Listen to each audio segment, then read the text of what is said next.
Hello, I'm the TrekLad, arbiter of good Star Trek, and this is my review of the first season episode of Star Trek the original series, The Conscience of the King. In this episode, Captain Kirk is forced to confront a dark chapter from his past when he encounters Anton Karidian, a travelling actor who may in fact be Kodos the Executioner, one of history's most infamous mass murderers, long believed to be dead. As Kirk secretly investigates Karidian's true identity, he grows close to the actor's daughter Lenor, but as his suspicions blur with infatuation, a series of mysterious deaths suggest that someone close to Karidian will do whatever it takes to keep the truth from coming to light. The usual heads up, this review contains spoilers, so if you've not yet seen this classic episode, maybe go check it out first before watching any further. The Conscience of the King is a fascinating episode that steps away from the usual sci-fi elements in favour of a more character-driven drama. No futuristic technology, alien diplomacy, or space diseases here, no.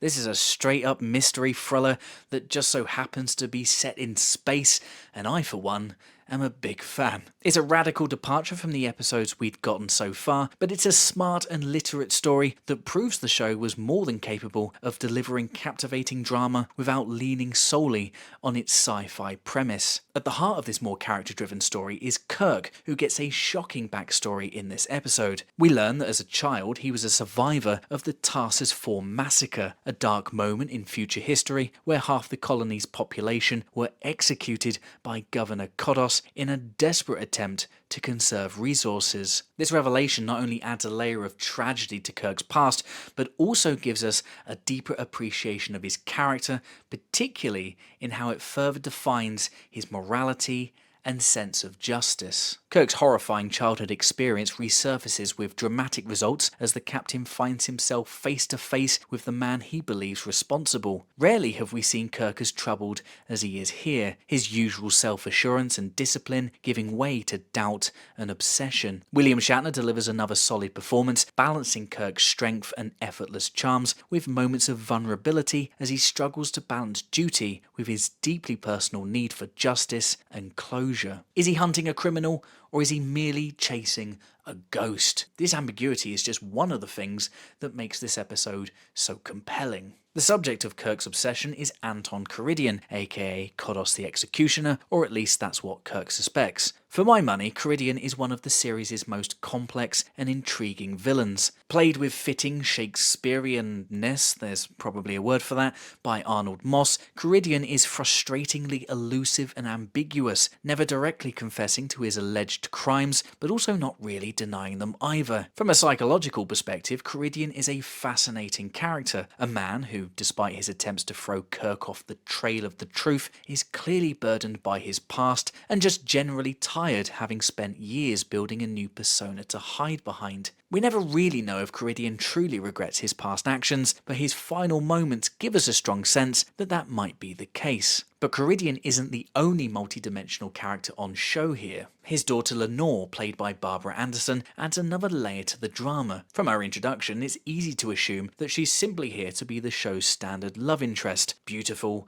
smart, and instantly drawn to Kirk, with plenty of Jerry Finneman's dreamy, soft focus shots, adding to the initial feeling that this is just obligatory romantic padding. But it turns out that's not the case. Beneath her idealized romantic exterior lies something quite dangerous, a fierce but blind devotion to her father, which eventually comes to light in the episode's climax. Anderson's performance drops subtle hints at Lenor's intensity, but on a rewatch, the character takes on a far more sinister edge. She's not just a woman swept up in a romance, she's playing a role, just like her father, carefully concealing her actions and true motives. Thematically, the episode excels in a number of ways. The main performances, as mentioned, collectively explore the idea of truth hidden behind performance, which I guess is another way to incorporate the episode's many references to Shakespeare. We also get the exploration of justice versus vengeance, with Kirk forced to consider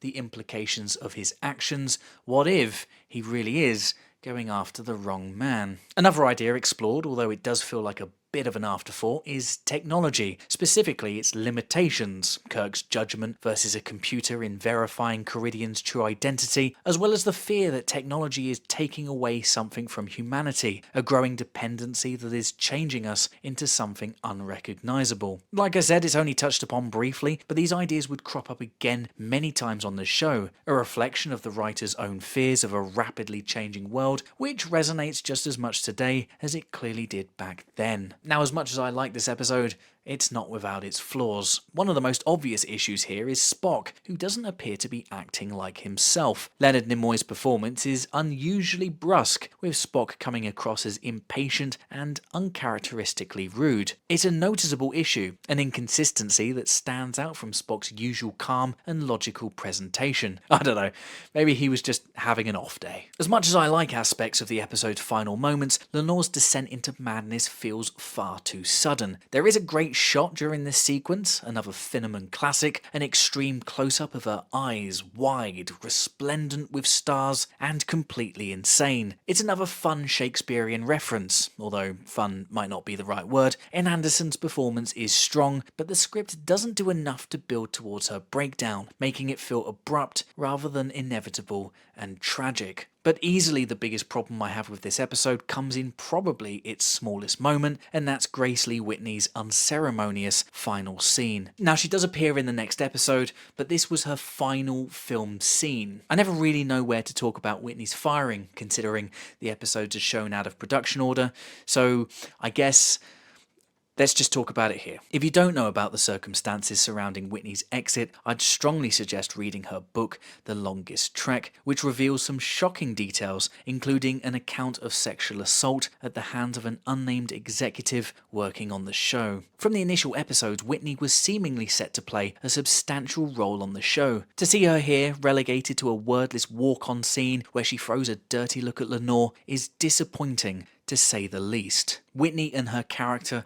deserved so much better, and her treatment and eventual firing is forever a black mark on this mostly great show. Despite the issues, The Conscience of the King is a solid episode, smartly written with some great character work, emotionally involving, and packing some excellent cinematography. It's not just a good hour of television, it's a reminder of what Star Trek can achieve when it steps outside its comfort zone. I'm giving The Conscience of the King a solid 7 out of 10. But what did you think of this episode? Did you love it? Did you hate it? How would you rate it? Let me know in the comments below. Thanks for watching, subscribe for more Star Trek reviews, and until the next one, live long and prosper.